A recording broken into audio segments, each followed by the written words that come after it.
Welcome into another episode of Preacher in the Hat. My name is Eric. This is a new one for me. If you're watching on video, I got the headset on today. I'm sitting in the producer's chair, so which means we've got some other interesting changes for you coming up.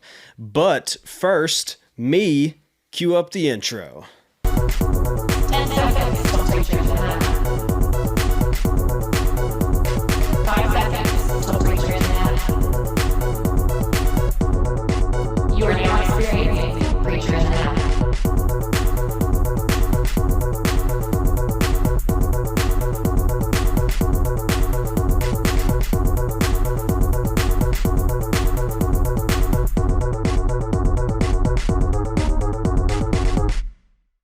All right, like I said, welcome into another episode of Preacher in the Hat. We are so glad that you have decided to join us for another one.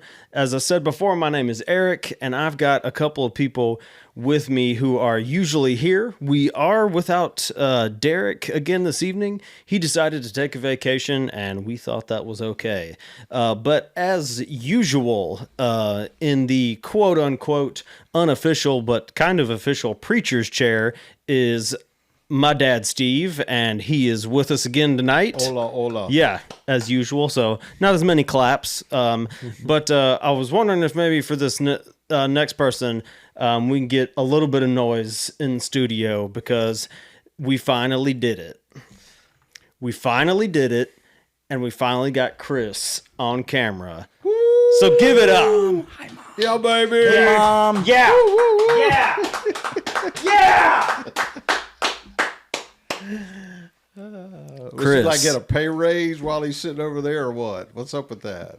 Chris, I kind of want to say welcome into the show, but you're always here. You're just never on camera. That's right. It's like the Holy Spirit. You don't always see him, but he's there. Oh. I hesitate to make that to draw that direct comparison. We'll go with it. So yeah, thoughts and feelings on time number one in front of the camera. You've been behind it so much. What's Give me 30 minutes. what's it like? Well, like you tell us you're shy, so is that what you're feeling right now? He's already he might be because he's already gone to the water about 4 times. That's true. So. I'm just so parched. I don't know what the deal is. I mean, it's not overly warm in here right now, but Anyhow, It is warm. It is very But warm. we are as we record this, we are getting into the cooler weather. So I actually realized that I have a hoodie on this evening as we're recording, which was one of the hoodies that I wore one of the first times we recorded an episode at all. I was wearing this hoodie, so we've kind of like wrapped back around in that was season. in the cool part of the year, the first one we recorded yeah. too. So We are we have really made one full revolution. So February the 29th until now. January the 29th was when January. we released our first episode. Oh. However, we recorded an episode in December? no, we recorded an episode in November. I don't think I'm not sure if we recorded one in October. Okay. But this is October now. We actually our Preacher in the Hat is a year old in the sense of when we started planning it yeah, we had to where we pre-production sit pretty today. hard, We pre-production more meetings. Yeah, we pre-production scribbling. meetinged ourselves to death and then finally got rolling. But anyways, all that to say, it took us about a calendar year to get Chris on camera, and we are super proud. I've especially been pressing incredibly hard for the last couple of months to make it happen. And that's because here we would end are. up having these interchanges after shooting one of the podcasts or after taping one of the podcasts. And then Chris and I would go on a roll, and you were begging us to wait and save it for the camera. for an episode. For the So episode. I'm trying to get you guys on. And here So we go. And here we finally are. So we are planning on digging into the prison files a little bit this evening.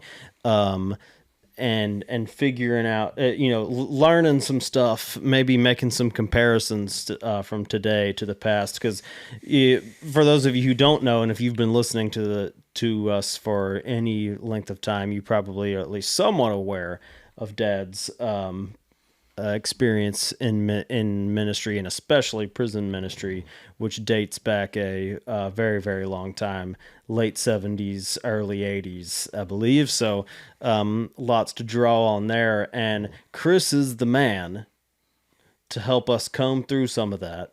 And tie it back into today. So if this episode flops, it's all on you, Chris. That's what we've been saying. See that right now? You see how we set that up? Right. That's exactly right. Yeah. That sounds right to me. So if this recording never gets heard, or you hear it on if this somehow becomes the Blooper lost reel. episode of Preacher in the Hat, then you know what happened. Blooper reel. If it becomes a blooper reel, we know what happened. There you go. Yeah. Well, I was thinking about this week, Eric, to kind of jump off with this, is that some of what we've done at Preacher in the Hat is historical, not Yes. hysterical, but historical. A little bit of hysteria. A little bit We've of mixed in hysteria some. every now and then. History is a good thing. You learn from it. It's pretty cool. But if you stay stuck in it, it kind of, people go like, okay, all right. It's like, not everybody likes history class, in other words. And so some of our stories are old. Some of my stories are old because, and I remember years ago when I first started in prison ministry, I used to think about people that talked about their old stories. And I'd be like, old stories are good, but if you don't have any new stories, it ain't very cool, man. You know what I'm saying? Right. So that's what I'm thinking. And so, Chris, I was thinking today, I know you'll do a real good job of peppering me with the right kind of questions and that kind of thing, even though we don't have it scripted. But I was thinking about just a recent event in prison that might be a way for us to kind of jump in tonight on this issue. I was at Bibb County Prison teaching a class about 3 weeks ago, and I was talking to the guys, and all of a sudden it just dawned on me: why do I keep doing this? Why do I keep doing this? I mean, I do it once a week now. I'm not doing it 32 hours a week as I have in the past sometimes, or less than that. But I keep doing it consistently once a week, 4 or 5 hours, as we've said before on the podcast. And so I was like, why do I keep doing this? I mean, I'm not paid to go. I'm doing it volunteer. I mean, I do it as a result of our ministry. Okay, so I'm gonna, sorry to interject there, but Yeah. I was today years old when I learned that. You were how old? Today years old. Today years old. When I learned that it was what he was doing in prison right now was full volunteer. Oh, you didn't know that? Yeah, okay, that is. I mean, I wasn't expecting that it was bankrolling you, No. but I was right now years old when I learned that it was full volunteer. Well, I volunteer. had noticed he had gotten some new kicks, but I didn't know that had anything to Didn't do. come from prison, I guarantee you, buddy. It didn't Yeah, come from the yeah. prison salary. But anyhow, yeah. Why do I keep doing it? And I thought at one time back in, I remember in 2011, 2012, I thought I was done. Right. And so I remembered something happened back then. I kind of stopped for a minute, like for a year or two. I wasn't really going into prison. And I spoke at a conference down in Atmore, Alabama. And I spoke about reentry. I spoke about prison and people coming out of prison for a prison ministry. It happened to be We Care, the one I started with in 1979. And while I was speaking, I felt a passion. And it actually went very well, in terms of communicating to this group of people who were working in prisons. And when I got done, I went back down to my room because it was a seminar and I had a break, and I went down to my room and I heard these words in my head, and they came from God. And that was, don't waste what I built into you all these years. And I thought, okay, so that must mean I got to be involved somehow. Right. That's what he's telling me. In other words, I haven't put you through all this for you to waste it. In other words, you just to act like, okay, I'm done, it's over, I shouldn't give any. How you do it and what you do is going to be different, maybe, and maybe more training other people to maybe doing that. But then 3 weeks back to now, jump ahead now to 3 weeks ago. from 2011, 2012. Jump ahead, and I ask the guys, I look at them and I say, I've been doing this for 45 years, and I'm starting to ask myself the question, and this is a real question, guys, Right. is the way I said it to them. Why do I keep doing this? And they kind of looked at me like, why are you asking us? You know, which was a good thing for them to, it's a good reaction. On my way home from prison 3 weeks ago, as I'm traveling, all of a sudden I felt like I had the answer, Chris. Felt like I had the answer. And the answer was, I've seen God, I've seen Jesus, that was the word. I've seen Jesus do some really, really cool stuff in prison. Right. And I see that it's still happening. I mean, it's a mess. It's not always productive like some people, it's not always successful in the same way people measure success. But I love watching what Jesus does in prison. Now, it's not the only place he's doing something, but prison is one place. And I like participating, just being a small participant in what he's doing in prison. So I think, Chris, I keep going back to be a part of it because I don't want to miss out on what he's doing in prison. And so I'll probably keep going until I decide that I can't anymore. I may not go as often as I am right now. Yeah. I may go more than I am right now. I don't know in the future. But what I do know is I think the reason I'm motivated to go back, even on a volunteer basis, after I'm retired, is I just like watching what Jesus is doing in prisons. It's one of the places that I've seen him do all kinds of stuff, and I don't want to miss it. Are you trying to make me cry right now? Not really. Oh, brother. Good night, bro. That's not why I told the story. What's I know. But what the crazy thing about that and Yeah. how you say that and how you, I mean, how many times has that happened to you where you asked yourself that question? Yeah, not a lot. I haven't done it a lot. I haven't Maybe asked that question. twice, Yeah, probably not very and you've often. been doing it 45 years. and just twice. Yeah, maybe twice. You've kind of questioned Yeah. why you do what you do. Yeah. I haven't really questioned it until recently. I just thought, what am I still doing? You know, what, and not only why am I still doing it, but why am I motivated to do it? Right. Yeah. So our afterglow, our after party last week, Yeah.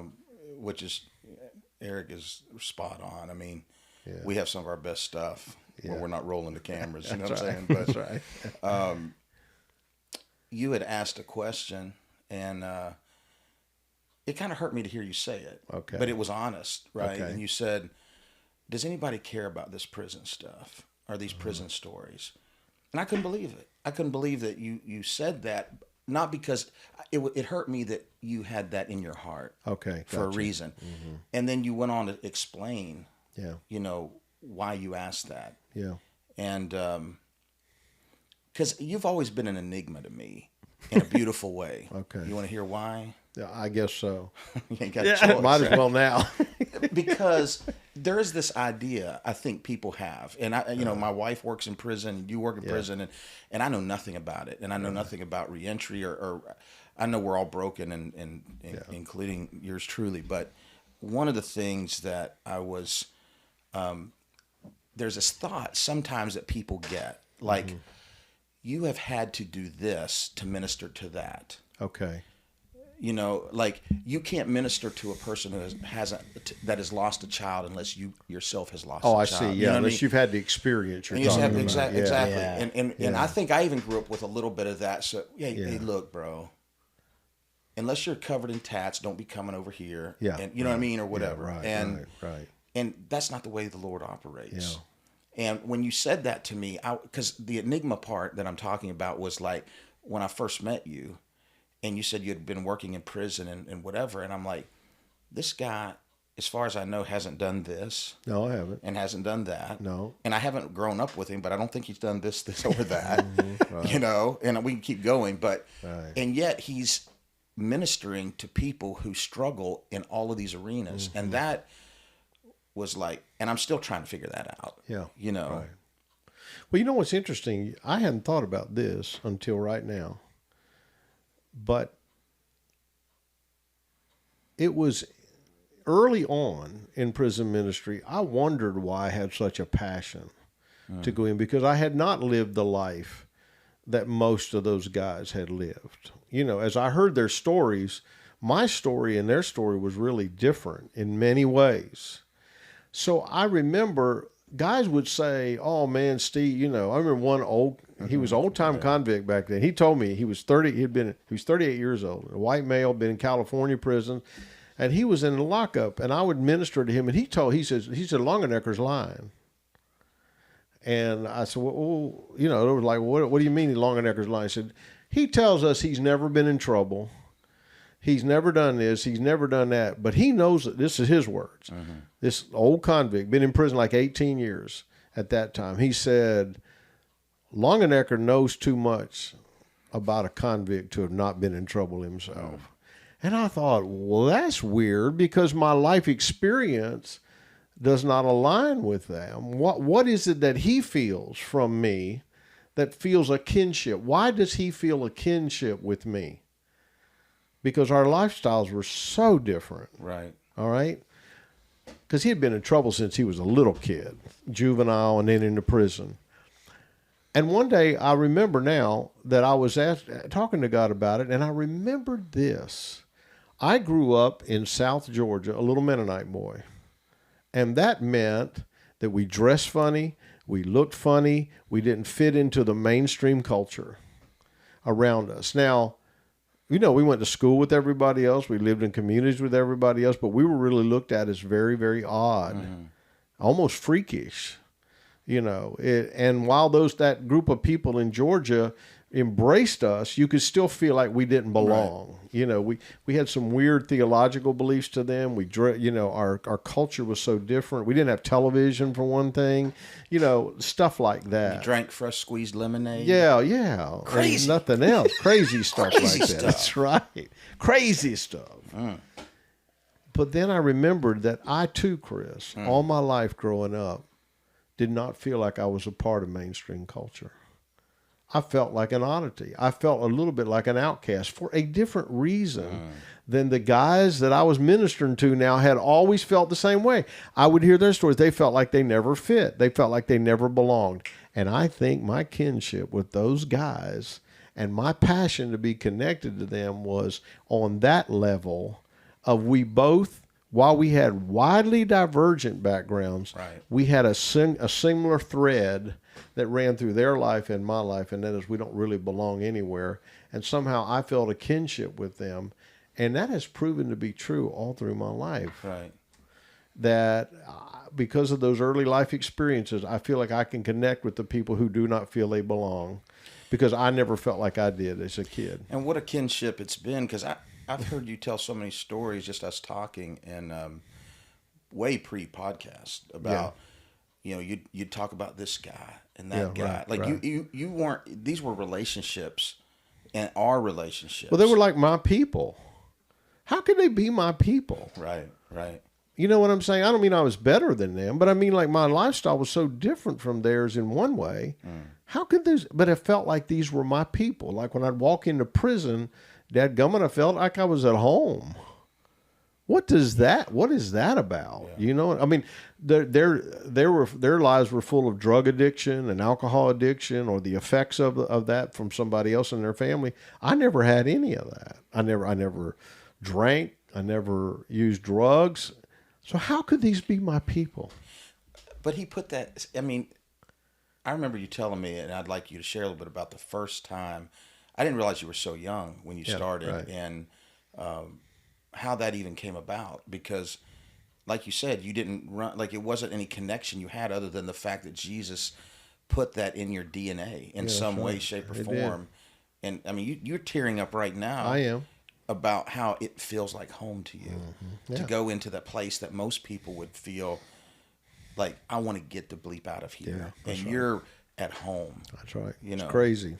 Yeah. In fact, when I'm teaching and stuff like that, while I love teaching and preaching out here, when I get in there, I feel like a kinship with the audience, even though sometimes they're a tough crowd, but I still feel kinship with them that is hard for me to just explain today.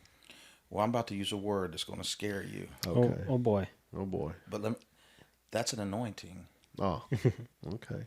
And I say that because we're living in a culture, in a Christian culture now, where that word, amongst others, gets thrown around Yes. out of context. Right. You agree with Right. that? Yes, I do. And so, but like when you are talking and in that place, Yeah. and you say, "I feel like I'm home," because you are. Yeah. That's God's created you for that, Right.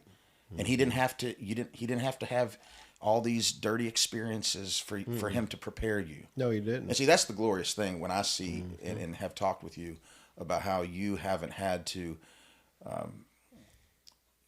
basically all of our conversion experiences, it took the same amount of blood to save Steve as it did Chris, as it did all these men and women you've come in contact with. But Well, you see, if you have to have the same experiences and do exactly the same thing to minister to people, then that would leave Jesus out from any of us, because he was sinless.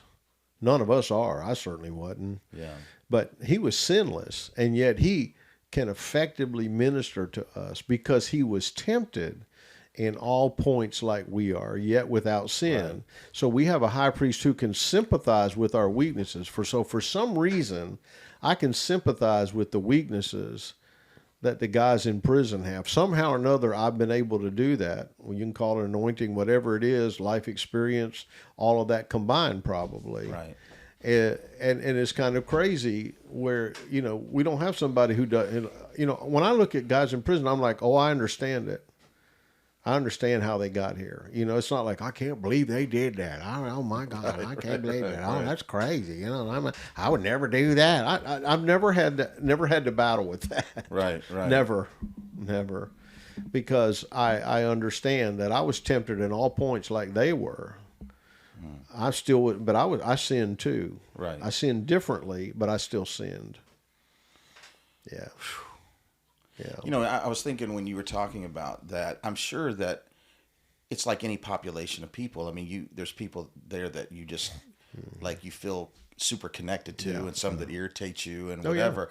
But as you build those relationships, I mean, you've been doing it for so long. You even said this the other day that you have been doing it long enough to where you've seen people released. Yeah. You've seen people relapse. You've seen people pass away. Oh, absolutely. I mean, it just. And I've seen people pass away in prison and never get out. Or the other day, I'm at Bibb County Prison, and I say the other day, it's been a few months ago now, and somebody said, hey, and so while I'm not giving the name, his penitentiary name was Pineapple. He's from Hawaii. I don't know. That might be sharing too much information there. We could probably Yeah, that narrows it down. Yeah, right. But I knew him in 1979. Wow. Not because he was a regular attender at the chapel, he wasn't, but because he and I became close friends. And somebody said, he wants to see you, Steve. He's here at Bibb County. He wants to see you. This was 6 months ago. Okay, so Right. he's not been out of prison since 1979. He's been in prison 45 years. I haven't seen him in 40 years. So And there he stood waiting to see me. When I walked into the prison one day, he's on the yard, and I would have not recognized him had I seen him because of how old he looks now and how much older I look. He may not have never known me, but it was an instant connection. It was so good to see Pineapple, and so I've seen that. Even though we haven't talked for 40 years, there's a connection. Yes. That started way back there in 79. It's almost like we could pick up right where we left off. It was weird. Right. But it is that connectedness I feel with some guys like that Right. I've known for that many years, even if I don't see them for 30 or 40 years at a time. So you were in, 40 years ago, you were down in working in Holman prison. At Holman, right? that's so, where I met him. So you met him there, and Yes. now he's up in Bibb County at a different prison. Yeah, that he you're is. Oh, yeah. serving. But he's been in prison the whole time in Alabama. He's never gotten out of prison. He's never been released from incarceration. Okay, I was just kind of surprised about kind of transferring around. Maybe that's kind of common. That's not uncommon Okay, at all. okay. It's not uncommon at all. So it's that connection with him. And he was not a believer. In fact, he told me one time, said, I can always tell when one's about to become a Christian. That's what he told me one time. I said, really, Pineapple, what's that about? This is back in that praise. I always tell when one's about to become a Christian. I said, what? He said, because he starts running around here talking bad about the church and about Jesus. He said, I know he's just about done. He's just about in the kingdom. He's telling me this, and he's not a believer himself. You know what I'm saying? Like, he was like an observer, an astute observer. And he said, yeah, I can always tell when one of them's about to come to Jesus. They're fighting the hardest. They're fighting the hardest. That's what he was saying. Yeah. He said they struggle the hardest right before the end. I love Pineapple's southern accent too, buddy. Oh, he's got one. Yeah, that doesn't make any sense to me. But he's got one. I'm not sure how you get the nickname Pineapple with a Because southern you're from accent. Hawaii.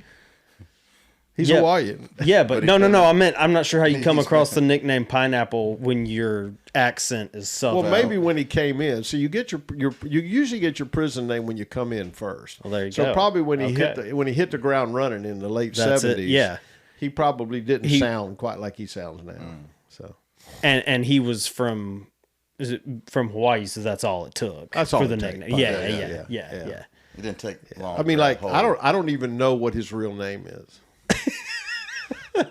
Of course. They've told me That before, is but I so don't know. classic. I don't know his name. That is so I mean, I couldn't even classic. look him up now. If you would ask me what's his real, I couldn't tell you. Like you couldn't even call around hardly. I mean, there would probably be some people who know him. No, By, they by might. nickname. They might say, "Well, who you talking about? Who you talking about?" I mean, if I went to the officials, they'd have to have a name, but right. they may not know him as Pineapple. But all the dudes that are in the penitentiary, yeah, man, old Pineapple. You know, He probably has a real boring real name, and he's like, let's not use that. Let's not use Cleophas Milford III. You know what I mean? Yeah, I heard that. Yeah, that's right. So that connection, that relationship connection is again, it's almost like that's my people, and I ain't seen him in 40 years. I mean, I probably feel more of a connection to him than I do a second cousin I haven't seen in 40 years. Isn't it cool how Jesus takes those like known prerequisites and just smashes them to pieces? He does. You know what I mean? Like right. just smashes them to pieces. Mm-hmm. And I want you to. This is what I have for you, Yeah, that's right. and I'm going to equip you because you're obedient. That's you right. know, and so you were showing me something right before we came in here, and I'll have to put it up, but if you'll let me. But a picture of you. You had to been in your mid to late 20s in that picture. Well, in the one picture, the first episode, not the first episode, but the first issue was in October 1979. It's a picture of me and Chaplain Robert Smith. I was 7 years old. Go ahead.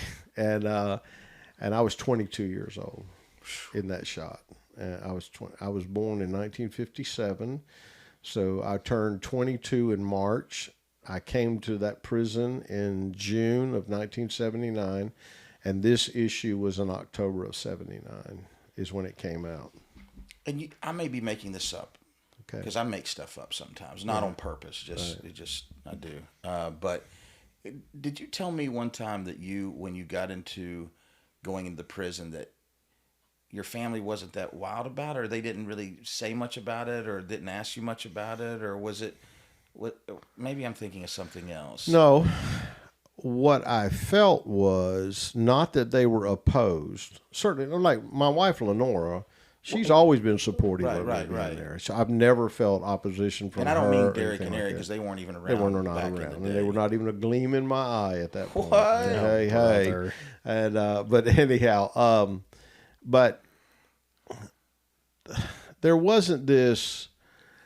Oh yeah, man, that's a great thing. You know, that's a great thing. I mean, it was okay from a spiritual perspective, but I think too, I never really felt like that they shared the passion that I had about it. You know what I'm saying?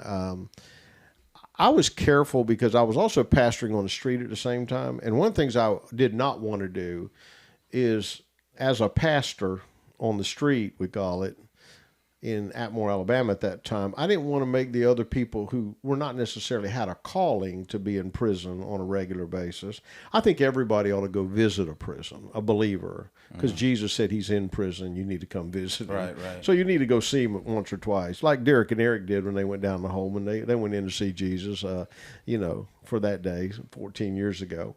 But I don't think that everybody has to have the same level of passion or amount of time or focus on prison. So I tried to be careful not to get in the pulpit and just talk about prison after prison after, you know what I'm saying? Why does he keep looking at me when he's talking about going to prison? I think you're just feeling that. I mean, why does he keep looking at me when he's I think saying that this is just, yeah. So we're in a huddle and we're talking about you, actually, is what we're doing. So, some guys can't watch a football game, because every time they get in a huddle, think they're talking about him. So that apparently is what's going on with you. I think they call that paranoia somewhere where I came from.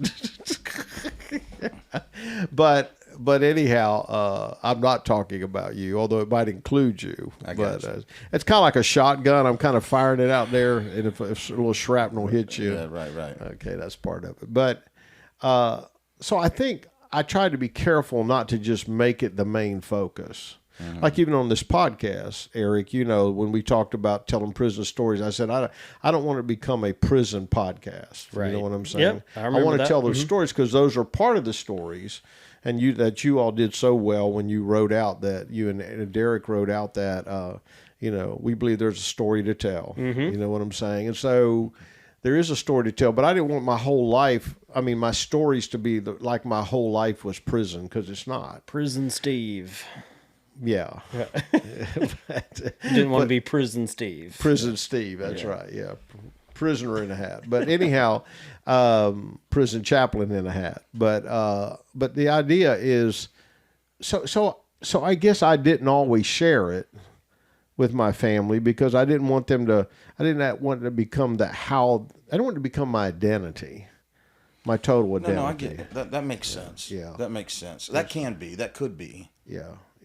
And so I didn't require it of people in conversations. Now, I will say this, familiarity, a lot of people say familiarity breeds contempt. I actually have a little twist on that. And I say familiarity breeds apathy.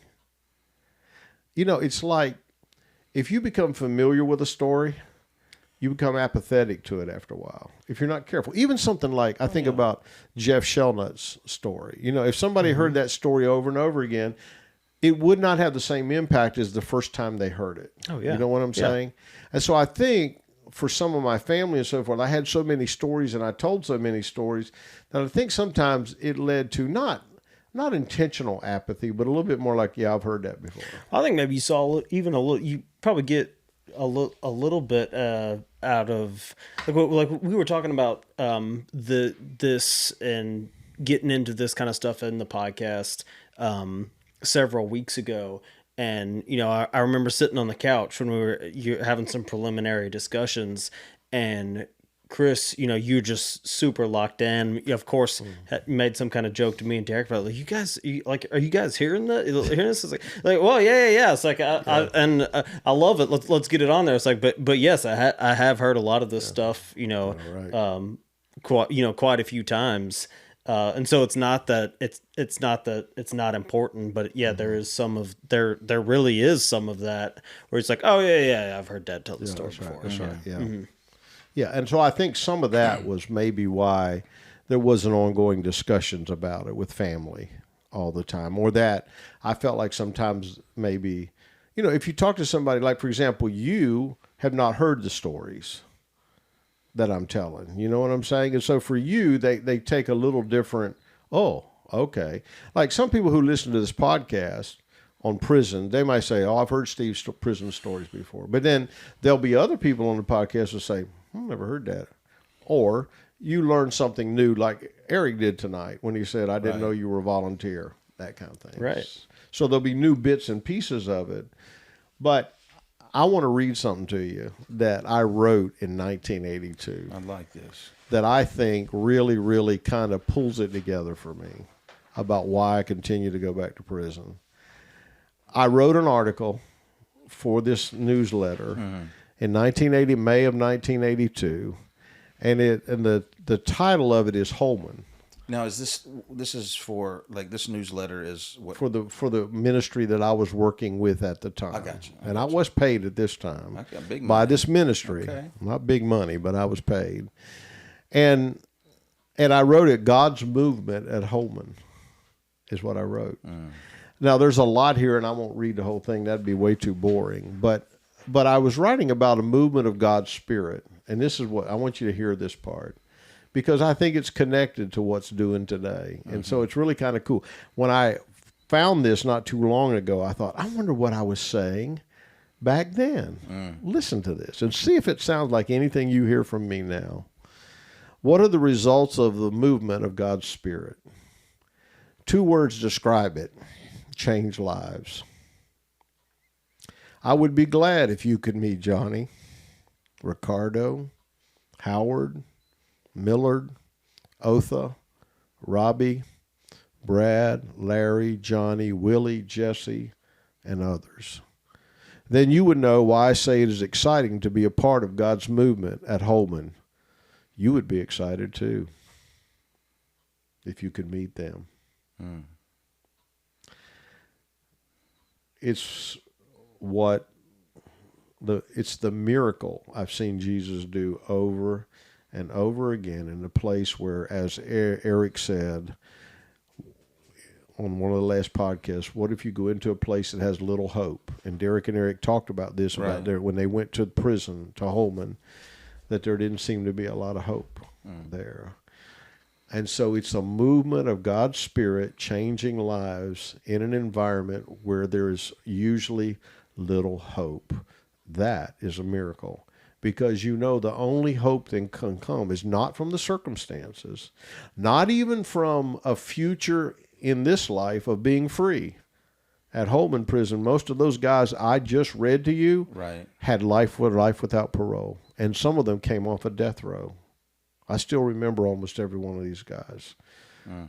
Not everything about them, but much of it. And my point is I think I'm still going back in to look at Johnny, Ricardo, Howard, Millard.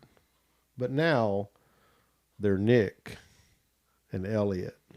Man, you about to make Now me they're stand up. Deontay. Let me go ahead and stand up right Now now. they're Deontay. Gee whiz. What's going on right now? Bro. And It's the crazy- names have changed, but the game's movement still the same. is the same. The names have changed. The work's the same. Oh, I like that. Hey, That's listen, real good right That's there. nice. That's The t-shirt names worthy. have changed. The work's the The same. work's the same. But think about the fact that God is at work, Yeah. and He was going to use Steve or Jonathan or anybody. You just said, use me. Yeah. And look at all that you've been able to experience because you were willing.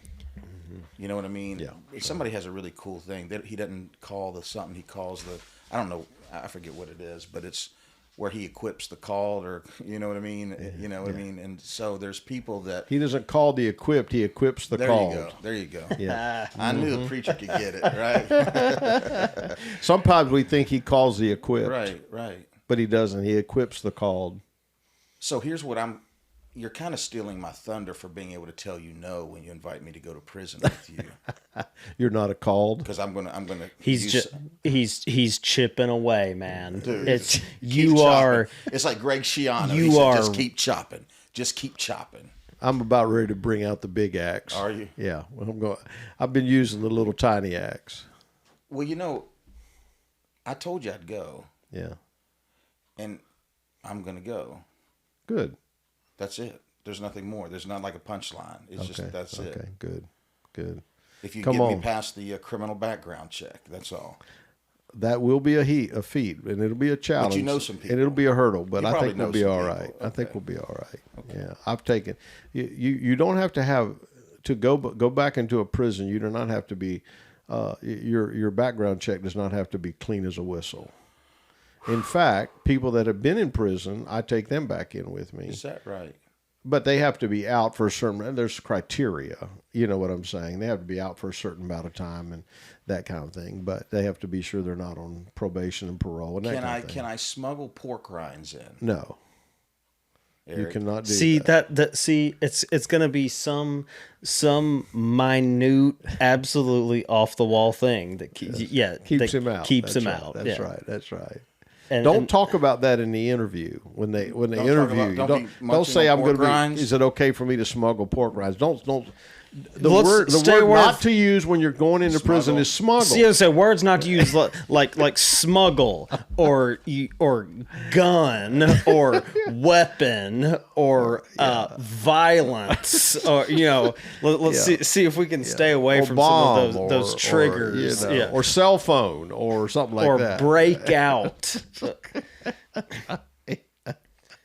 Yeah, remember. Well, it has been a blast digging through some of as we're kind of saying, the prison files here. Sure, that's good. I And like that. it's been nice to dig in, and I really, Chris, do you feel like I mentioned something early on that I learned something new today. Even after all the prison stories that I've heard from Dad, did you learn something new today? I've got this thing in my mind where I'm wanting to do something with Chap in the Hat. I don't know what it is. Oh, brother. Chap in the Hat. Here we go. Yeah, dude, it's like you just sitting with you guys. I mean, obviously, I learn stuff all the time, but I love seeing your heart. That's what I love seeing, and your heart for people who don't know Him. Yeah. You know what I mean?